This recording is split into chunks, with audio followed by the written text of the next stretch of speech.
Hi സുഹൃത്തുക്കളെ, dairy farm instructor ഇപ്പോൾ ഒരുപാട് പേര് കാത്തിരിക്കുന്ന ഒരു പോസ്റ്റാണ് ഈ പറഞ്ഞ ഡയറി ഫാം ഇൻസ്ട്രക്ടർ എന്നുള്ളത്. എന്താണ് ഡയറി ഫാം ഇൻസ്ട്രക്ടർ എന്നുള്ളതും അതുപോലെ തന്നെ ഈ പരീക്ഷയ്ക്ക് വേണ്ടിയിട്ട് എന്ന് മുതൽ പഠിച്ചു തുടങ്ങണം എന്നൊക്കെ ഉള്ളതാണ് നമ്മൾ ഈ ഒരു വീഡിയോയിൽ ഡിസ്കസ് ചെയ്യുന്നത്. അപ്പോൾ പ്രധാനമായിട്ട് ഡയറി ഫാം ഇൻസ്ട്രക്ടർ ഈ പേര് സൂചിപ്പിക്കുന്നത് പോലെ തന്നെ ഡയറി ഡെവലപ്മെന്റ് ഡിപ്പാർട്ട്മെന്റിലാണ് ഈ ജോലി. അതായത് സംസ്ഥാനത്തെ ക്ഷീര വികസന വകുപ്പിലാണ് ഈ ജോലി. ഡയറി ഫാം ഇൻസ്ട്രക്ടർ എന്ന് പറഞ്ഞാൽ ക്ഷീര കർഷകരുമായി ബന്ധപ്പെട്ട് പ്രവർത്തിക്കുന്ന സർക്കാരിന്റെ കീഴിലുള്ള ഒരു ജോലിയാണ് എന്ന് പറയുന്നത് ഈ പറഞ്ഞ ഡയറി ഫാം ഇൻസ്ട്രക്ടർ എന്നുള്ളത്. അത് ബ്ലോക്കുകളിലാണ്, നമ്മുടെ താലൂക്ക് ബ്ലോക്ക് തലത്തിലാണ് ഈ ഡയറി ഫാം ഇൻസ്ട്രക്ടറുടെ അല്ലെങ്കിൽ ഡയറി ഫാം ഓഫീസുകൾ ഉള്ളത്. അപ്പോൾ അവിടെ ഉള്ള ജോലിയാണ്, എൻട്രി ലെവൽ ജോലിയാണ് ഈ പറഞ്ഞ ഡയറി ഫാം ഇൻസ്ട്രക്ടർ എന്നുള്ളത്. അത്യാവശ്യം നല്ല സാലറി സ്കെയിലുള്ള ഒരു ജോലിയാണ്, ബിരുദമാണ്, ഡിഗ്രിയാണ് ഇതിന്റെ ബേസിക് ആയിട്ടുള്ള ക്വാളിഫിക്കേഷൻ. +2 സയൻസ് പഠിച്ചിട്ടുണ്ടാവണം. കൂടാതെ ഒരു UD ക്ലർക്കിന്റെ ആ ഒരു കാറ്റഗറിയിലുള്ള സാലറി സ്കെയിലാണ് നിങ്ങൾക്ക് കിട്ടുന്നത്. പ്രൊമോഷൻ സ്കോപ്പ് ഉള്ള ഒരു പോസ്റ്റ് തന്നെയാണ് ഡയറി ഫാം ഇൻസ്ട്രക്ടർ എന്നുള്ളത്. ഒരു ലിസ്റ്റിൽ നിന്ന് ഒരുപാട് നിയമനങ്ങൾ നടക്കാറുള്ള ഒരു പോസ്റ്റ് തന്നെയാണ്. അപ്പോൾ നമുക്ക് കഴിഞ്ഞ തവണത്തെ പ്രീവിയസ് നോട്ടിഫിക്കേഷൻ, ഈ ഡയറി ഫാം ഇൻസ്ട്രക്ടറുമായി ബന്ധപ്പെട്ടുള്ള പ്രീവിയസ് നോട്ടിഫിക്കേഷൻസ് നമുക്കൊന്ന് നോക്കാം. ഈ ജോലിയെക്കുറിച്ച് പറയുകയാണെങ്കിൽ ഇത് ഫീൽഡ് പ്ലസ് ഓഫീസ് രണ്ടും കൂടെ ചേർന്ന, ഫീൽഡ് വർക്കും ഓഫീസ് വർക്കും കൂടെ ചേർന്ന ഒരു ജോലിയാണ് ഈ പറഞ്ഞ ഡയറി ഫാം ഇൻസ്ട്രക്ടർ എന്നുള്ളത്.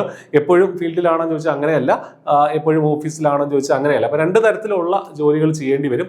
കർഷകരുമായിട്ട്, ക്ഷീര കർഷകരുമായിട്ടൊക്കെ നേരിട്ട് സംസാരിക്കണം. പ്രധാനമായിട്ട് ഈ പദ്ധതികളിലേക്ക് ഇംപ്ലിമെന്റേഷൻ, ഇപ്പോൾ കേന്ദ്ര സംസ്ഥാന സർക്കാരുകൾ ഈ പറഞ്ഞ ക്ഷീര മേഖലയിൽ കുറെ പദ്ധതികളൊക്കെ നടപ്പാക്കുന്നുണ്ട്. അപ്പോൾ അതിൻ്റെയൊക്കെ ഇംപ്ലിമെന്റേഷനും അതുമായി ബന്ധപ്പെട്ട കാര്യങ്ങളാണ് പ്രധാനമായിട്ടും ഡയറി ഫാം ഇൻസ്ട്രക്ടേഴ്സിന് ചെയ്യേണ്ടി വരിക.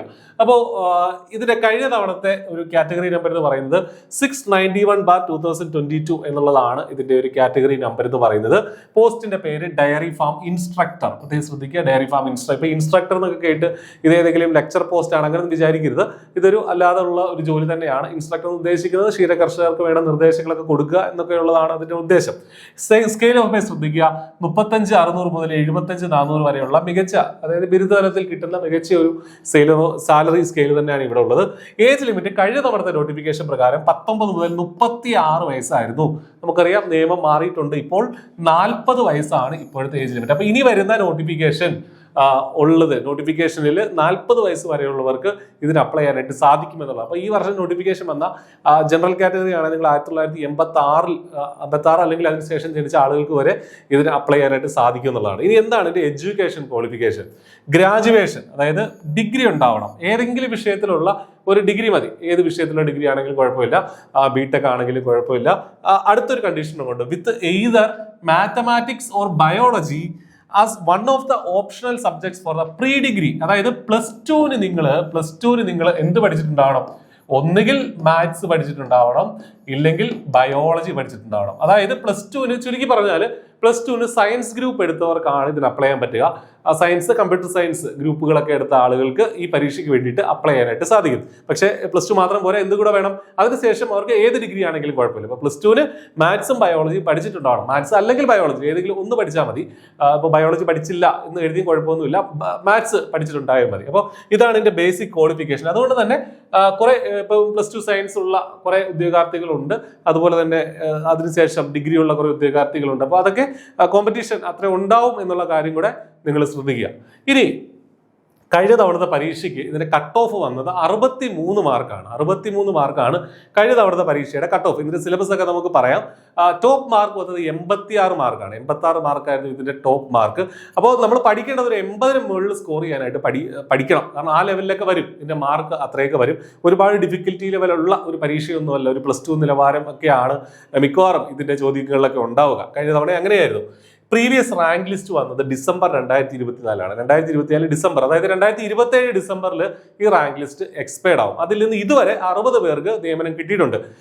ശ്രദ്ധിക്കുക, കഴിഞ്ഞ തവണത്തെ നോട്ടിഫിക്കേഷനിൽ ആന്റിസിപ്പേറ്റഡ് വേക്കൻസീസ് എന്നായിരുന്നു പറഞ്ഞത്. പക്ഷേ നിലവിൽ ഇതുവരെ ഇനി റാങ്ക് ലിസ്റ്റ് കിടക്കുകയാണ്, 60 പേർക്ക് നിയമനം കിട്ടിയിട്ടുണ്ട്. ഇപ്പൊ 2027 ഡിസംബറിൽ റാങ്ക് ലിസ്റ്റ് എക്സ്പയർ ആവുമെങ്കിൽ 2007 ഈ റാങ്ക് ലിസ്റ്റ് എക്സ്പയർ ആകുമ്പോഴത്തേന് പുതിയ റാങ്ക് ലിസ്റ്റ് നിലവിൽ വരണം. അപ്പോൾ അതിന് വേണ്ടിയിട്ട് ഈ വർഷം തന്നെ 2026 തന്നെ നോട്ടിഫിക്കേഷൻ വരും.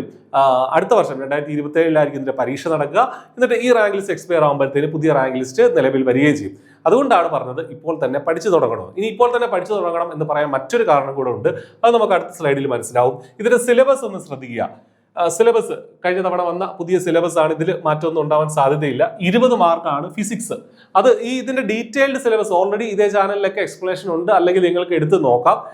ചെറിയ ചെറിയ ചെറിയ ടോപ്പിക്കുകളായിട്ട് കൊടുത്തിരിക്കുകയാണ്. 1 മാർക്ക് വീതമൊക്കെ ഉള്ള ടോപ്പിക്കുകളായിട്ടാണ് കൊടുത്തിരിക്കുന്നത്. അപ്പോൾ സിലബസ് വലിയൊരു ഡോക്യുമെന്റ് ആണ് ഈ സിലബസ്, ഈ ഡയറി ഫാം ഇൻസ്ട്രക്ടർ സിലബസ് എന്ന് പറയുന്നത്.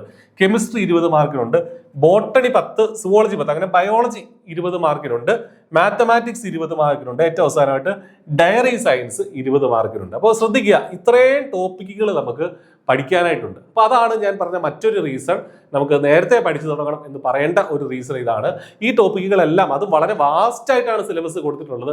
അതിലൂടെ എല്ലാം നമ്മൾ കടന്നു പോകണം. കാരണം ഏതെങ്കിലുമൊക്കെ സ്കിപ്പ് ചെയ്ത് നമുക്ക് പോകാനായിട്ട് പറ്റില്ല. എല്ലാം നമ്മൾ പഠിച്ചേ പറ്റുള്ളൂ. എങ്കിൽ മാത്രമേ, ഭയങ്കര ടൈറ്റ് കോമ്പറ്റീഷൻ ആണ്. ഈ പറഞ്ഞതുപോലെ 86 മാർക്കൊക്കെ ടോപ്പ് വരിക എന്ന് പറഞ്ഞു കഴിഞ്ഞാൽ എന്താണ്, ഇതിൽ കൂടെ എല്ലാം നമ്മൾ കടന്നുപോയി അത്രയും ലെവലിൽ പഠിച്ചെങ്കിൽ മാത്രമേ നമുക്ക് ജോലിയിലേക്ക് എത്താനായിട്ട് സാധിക്കുള്ളൂ. ജസ്റ്റ് കട്ട് ഓഫ് കടന്നു എന്ന് കരുതിയിട്ട് കാര്യമില്ല. ഉയർന്ന റാങ്ക് വന്നെങ്കിൽ മാത്രമേ നമുക്ക് ജോലിയിലേക്ക് എത്താൻ സാധിക്കുള്ളൂ. അപ്പോൾ ഇതാണ് ഇതിന്റെ സിലബസ്. അതുകൊണ്ട് തന്നെയാണ് നമ്മൾ പറയുന്നത് നേരത്തെ പഠിച്ചു തുടങ്ങണം എന്നുള്ളത്. അപ്പൊ നിങ്ങൾക്ക് ഈ കോഴ്സിൽ ജോയിൻ ചെയ്യാനായിട്ട് ഇൻട്രസ്റ്റ് ഉണ്ടെങ്കിൽ ഈ താഴെ കാണുന്ന നമ്പറിൽ ജസ്റ്റ് ഒന്ന് വിളിക്കുക, അല്ലെങ്കിൽ ആ ഗൂഗിൾ ഫോം ഒന്ന് ഫില്ല് ചെയ്യുക. കഴിഞ്ഞ തവണ I+ന്റെ ഭാഗത്തു നിന്ന് ഈ കോഴ്സ് എടുത്ത് ഒരുപാട് വിദ്യാർത്ഥികൾ നമ്മുടെ റാങ്ക് ലിസ്റ്റിൽ എത്തിയിട്ടുണ്ട്. ഇപ്പോൾ 5ാം റാങ്ക് നേടിയ ഗൂഗിളൊക്കെ ഓൾറെഡി സർവീസിൽ പ്രവേശിച്ചു കഴിഞ്ഞു. ഗൂഗിളുമായിട്ടുള്ള ഇന്റർവ്യൂ ഒക്കെ നമുക്ക് നിങ്ങൾക്ക് ഇതേ ചാനലിൽ കാണാൻ സാധിക്കുന്നതാണ്. അപ്പോൾ ഇവരുടെ കൂട്ടത്തിലേക്ക്, ഈ വിന്നേഴ്സിന്റെ കൂട്ടത്തിലേക്ക് നിങ്ങളെ സ്വാഗതം ചെയ്യുകയാണ്. നോട്ടിഫിക്കേഷൻ വരുന്നത് വരെ വെയിറ്റ് ചെയ്യരുത്. വളരെ സിസ്റ്റമാറ്റിക് ആയിട്ട് പഠിക്കുക, എങ്കിൽ മാത്രമേ നിങ്ങൾക്ക് ജോലിയിലേക്ക് എത്താനായിട്ട് സാധിക്കുകയുള്ളൂ. അപ്പോൾ ഏറ്റവും നന്നായിട്ട് ആദ്യം തന്നെ ഓൾറെഡി ഇതിനുവേണ്ടി തയ്യാറെടുപ്പുകൾ ആരംഭിച്ച് കഴിഞ്ഞു ഉദ്യോഗാർത്ഥികൾ. അപ്പോൾ നിങ്ങൾക്കും ഈ ഒരു സർക്കാർ ജോലി ആഗ്രഹം ഉണ്ടെങ്കിൽ, പ്രത്യേകിച്ച് 40 വയസ്സ് വരെ ആക്കിയിട്ടുണ്ട്, ഏജ് ലിമിറ്റ് ഇൻക്രീസ് ചെയ്തിട്ടുണ്ട്. അപ്പോൾ ആ ഒരു ഗ്യാപ്പിലുള്ള ആളുകൾക്കും ഒരു എക്സ്ട്രാ ചാൻസ് കിട്ടുകയാണ്. അപ്പോൾ അത് മിസ്സാക്കരുത്. നന്നായിട്ട് പഠിക്കുക, നല്ലൊരു ജോലി നേടുക. All the best. Thank you.